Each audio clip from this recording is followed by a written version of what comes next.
Hi guys, welcome to Tollywood Tossers. Match number 3, CSK versus RR.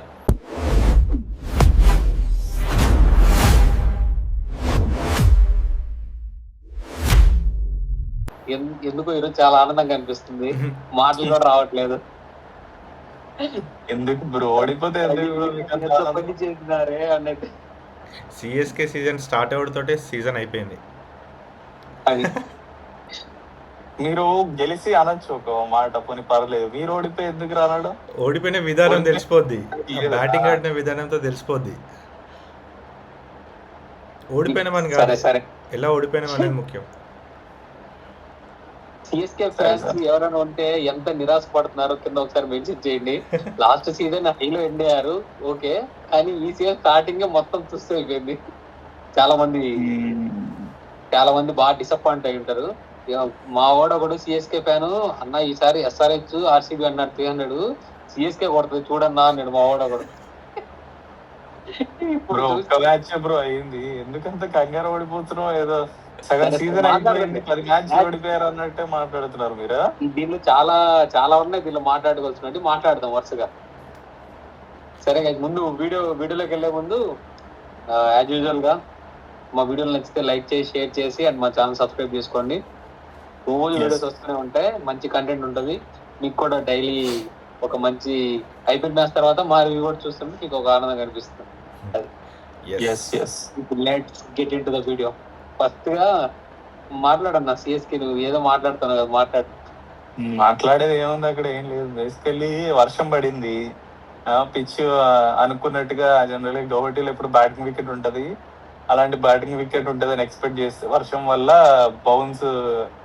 Bounce ఎక్కువగా ఉండడం, ball ఆగి రావడం, కొద్దిగా డిఫరెంట్ గా బిహేవ్ చేసింది. స్టార్టింగ్ నాకు తెలిసి 4 overs వరకు కొద్దిగా స్వింగ్ కూడా అయింది, లైక్ సీమ్ అయింది, స్వింగ్ కంటే ఎక్కువ సీమ్ అయింది బాల్. ఇవన్నీ కలిసి రావడం, అందులోనే ఫస్ట్ మ్యాచ్ ధోని లేడు, బ్రెవిస్ ఏమో మిస్ అయ్యాడు, అంటే ఫుల్ పొటెన్షియల్ తో ఆడలేదు టీమ్. సో అనుకున్న టీం ఆడలేదు. సో ఈ నర్వస్ థాట్స్ తోటి స్టార్ట్ అయింది. సంజు శాంసన్ స్టార్టింగ్ లోనే అవుట్ అవ్వడం. కాదు, నువ్వు ఇవన్నీ రీజన్స్ చెప్పకు. వర్షం పడింది, ఎండగొట్టింది, మంచు పడింది, డ్యూ వచ్చింది, ఇవన్నీ లూజర్ చెప్పే రీజన్స్. ఇవన్నీ రీజన్స్ కాదరా జెఫ్. ఎప్పుడైనా జనరల్ గా స్టార్ట్ అవుతున్నప్పుడు ఫస్ట్ మ్యాచ్ అన్నాక అన్ని కలిసి వస్తే ఫుల్ ఫ్లెజ్ గా ఆడతాం అనుకున్నప్పుడు అలా కాకుండా కరెక్ట్ గా స్టార్ట్ అయ్యి ఒక రోజు ముందు ధోని ఆడకపోవడం, రెవీస్ ఇంజూర్ అవడం, ఇవన్నీ సెట్ బ్యాక్స్ లాగా ఉంటాయి కదరా, బ్యాక్ ఆఫ్ ద మైండ్ నడుస్తూ ఉంటాయి. దానితోడు మళ్ళా బ్యాటింగ్ వికెట్ ఎక్స్పెక్ట్ చేస్తే గౌహటిలో వర్షం పడి వికెట్ ఏం అట్లా ఉండడం, ఇవన్నీ కొద్దిగా యాడ్ అయినాయి. ప్లస్ ఇవన్నీ పక్కన పెడితే మా వాళ్ళు బాగా ఆడలేదు, ఒప్పుకోవాలి, అందులో ఏముంది. కానీ ఫస్ట్ మ్యాచ్ ఇట్స్ ఓకే. నేను సీజన్ ముందే చెప్పిన, అరే ఈ సీజన్ సంజు శాంసన్ ఆడాడురా, ఎక్కువ రన్స్ కొట్టాడురా, ఫ్లాప్ అవుతారా అన్న. ఏమన్నాడు మన భయ్య, ఏమన్నాడు సిఎస్కే భయ్య, సంజు ఫామ్ లో ఉన్నారా, చాలా చూసుకుంటూ ఆడుతున్నారా, సంజు ఉంటే కొంచెం కాన్ఫిడెన్స్ ఉంటుందిరా క్రీజ్ దగ్గర అని చాలా డైలాగులు వేసిండు. మళ్ళా చెప్తున్నా, ఒక్క మ్యాచ్ అయింది, సంజు పక్కా చూసుకో సీజన్ ఎండ్ అయ్యే టైంకి టాప్ 5 రన్ గెటర్స్ లో లేకపోతే అడుగు, గుర్తుపెట్టుకో. ఒక మ్యాచ్ కి నువ్వు ఏదో పెద్ద రెచ్చిపోతున్నావు కదా, ఇది గుర్తుపెట్టుకోండి guys. Sanju Samson top 5 run getters లో ఉంటాడంట ఈ సీజన్, చూడొచ్చు, గుర్తుపెట్టుకోండి. ఏం పర్లేదు. అయినా సరే, బ్యాటింగ్ ఒకరు ఫెయిల్ అయితే ఇంకొకరు ఉన్నారు అనుకుంటే, వచ్చిన వాళ్ళు వచ్చినట్టు అందరూ ఫెయిల్ అయ్యకుండా పోయారు. శర్మ కొద్దిగా ప్రామిసింగ్ అనిపించాడు, ఒక 6 కొట్టాడు, ఆడతాడు అనుకుంటే తను కూడా తొందరగా కొట్టాడు. కొద్దిగా గొప్ప రెస్పెక్టబుల్ స్కోర్ వచ్చిందంటే ఓవర్ టర్న్. ఫస్ట్ నాకు ఎక్కడ అనిపించిందంటే, శివం దుబే వచ్చుడో ఫస్ట్ 6 కొట్టిండు, మళ్ళీ తర్వాత అప్పటికే 4 వికెట్స్ పడ్డాయి కదా, 5 వికెట్స్ పడ్డాయి. 5 వికెట్స్ పడ్డాయి కూడా వెంటనే బ్యాక్ టు బ్యాక్ షాట్స్ ఆడిండు. మేబీ ఒక 2-3 ఓవర్స్ ఉండుంటే మేబీ రెస్పెక్టబుల్ 150-160 వెళ్ళేదేమో, శివం దుబే కొంచెం చూసుకొని ఆడుంటే. ఈ రోజు అందరూ సంజు రైవల్రీ అగైనెస్ట్ ఆర్ఆర్ చూస్తారు అనుకున్నారు, కానీ జడేజా రైవల్రీ అగైనెస్ట్ సిఎస్కే చూసారు. నువ్వు అబ్జర్వ్ చేసావా, జడేజా వికెట్ దియంగా సెలబ్రేట్ కూడా చేసుకున్నాడు. ఇన్ని రోజులు సిఎస్కే ఫ్రాంచైజీలో ఆడి కూడా సిఎస్కే వికెట్ తీసి కూడా జడేజా సెలబ్రేట్ చేసుకున్నాడు అంటే ఎక్కడో డిస్కనెక్షన్ ఉంది జడేజాకి ఇంకా సిఎస్కేకి, అందుకే వెళ్ళిపోయాడు. హ్యాపీ. ఇప్పుడు చాలా హ్యాపీ, నేను హ్యాపీ వాడు నార్మల్ సెలబ్రేషన్, అది అందులో ఏముంది, ఫ్రెండ్లీ సెలబ్రేషన్ రా, లేదు. ఏదో తీసా అని చెప్పి కాదు. కాదు నిన్న పాప సన్ రైజ్ ఓడిపోయినప్పుడు మా నెట్ హండ్రెడ్ అని ఎంత బాధపడ్డాడు నిఖిల్ బ్రో. ఇప్పుడు ఎంత బాధపడాలో నువ్వు. -4.1 ఉంది నెట్ రన్ రేట్. బేసికలీ 127 కి ఆల్అౌట్ అయ్యి ఇక నెట్ రన్ రేట్ గురించి ఆలోచించడం ఆబ్వియస్ గా 2 3 ఉంటది. కానీ వాళ్ళు ఫస్ట్ ఓవర్ లోనే మా వాళ్ళు వైభవ్ క్యాచ్ వదిలేశారు బ్రో. దానివల్ల నెట్ రన్ రేట్ ఇంకా పెద్ద ఇంపాక్ట్ అయింది. లేకపోతే మేబీ 2 దగ్గర ఆగిపోయేదేమో. వైభవ్ సూర్యవంశీ క్యాచ్ వదలడం వల్ల అది 4 కి వెళ్ళింది. కానీ వైభవ్ అటు సైడ్ ఇటు సైడ్ ఏంటి, జైస్వాల్ అంత ఎక్స్పీరియన్స్ ప్లేయర్ అయ్యింది కూడా, అంత టెక్నికల్లీ గుడ్ ప్లేయర్ అయ్యింది కూడా, జైస్వాల్ స్ట్రగుల్ అయ్యిండు. కానీ వైభవ్ మాత్రం అసలు ఎక్కడ అసలు తగ్గేదే అనుకుంటే షాట్స్ ఆడుతూనే ఉన్నాడు, కొడుతూనే ఉన్నాడు. మరి అవి గుడ్ లెంత్ బాల్స్ కాదు, గుడ్ లెంత్ బాల్స్ కొడుతున్నాడు. ఓవర్ పిచ్ కూడా కాదు, కొద్దిగా బ్యాక్ ఆఫ్ ది లెంత్ చేస్తే అవి కూడా కొట్టేస్తున్నాడు. మ్యాట్ హెన్రీ బౌలింగ్, మ్యాట్ హెన్రీ స్పేస్ వేస్తాడు. ఇది స్పెషల్ టాలెంట్ అంతేగా, ఏం చేయలేం. ఇది బ్యాటింగ్ ఫెయిల్యూరే కానీ బౌలింగ్ పర్లేదు, బానే ఉందన్న. ఓ ఖలీల్ అహ్మద్ ఉన్నాడు, అన్సుల్ కంబోజ్ బానే కూడా చాలా బాగా వేసాడు బ్రో.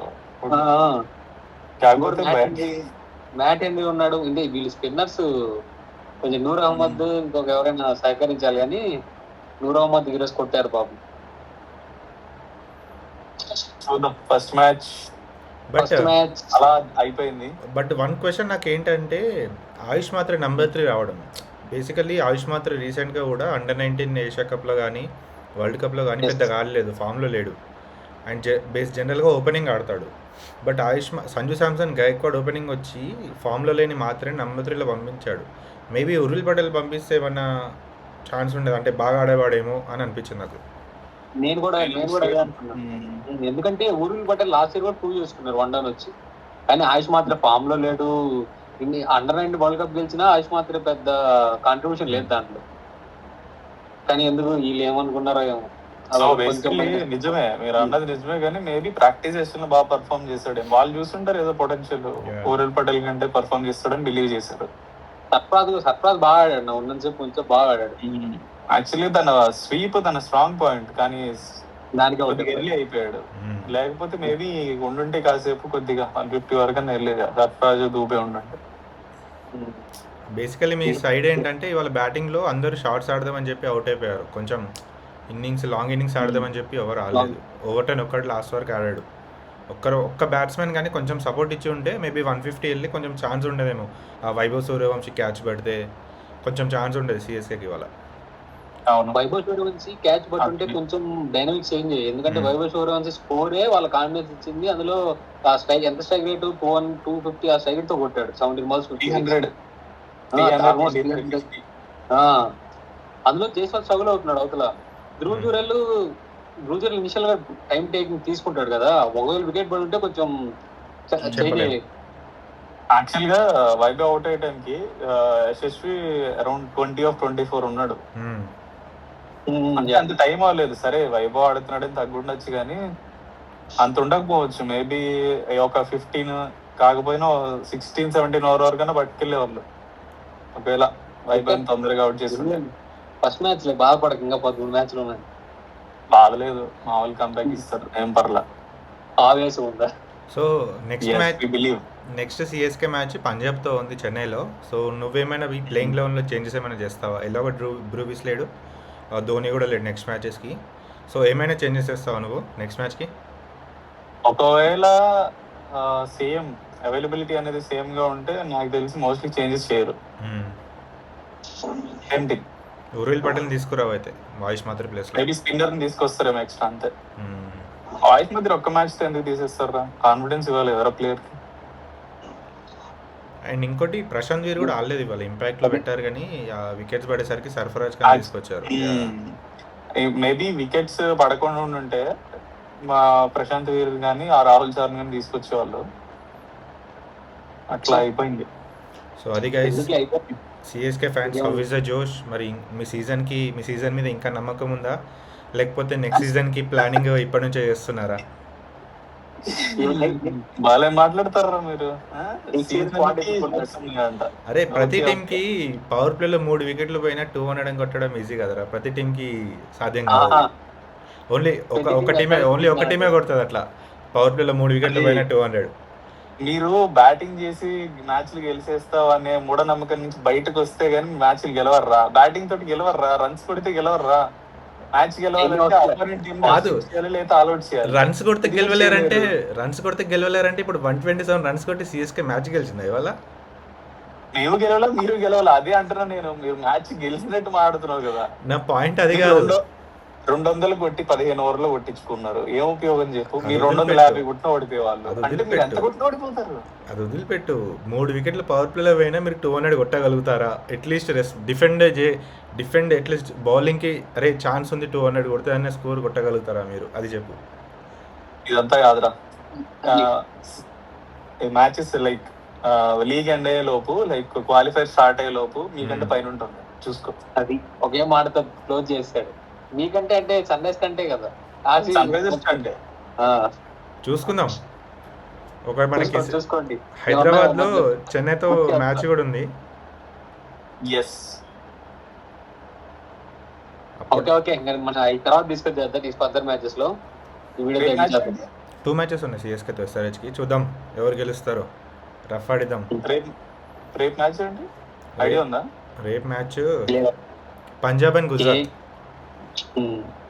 సో ఎక్కడ? పంజాబ్లో Chandigarh.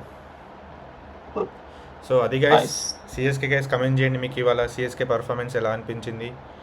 And me next match support show some support. అవుతుంది, చూపిద్దాం కామెంట్ సెక్షన్ లో సిఎస్కే సపోర్ట్ ఎలా.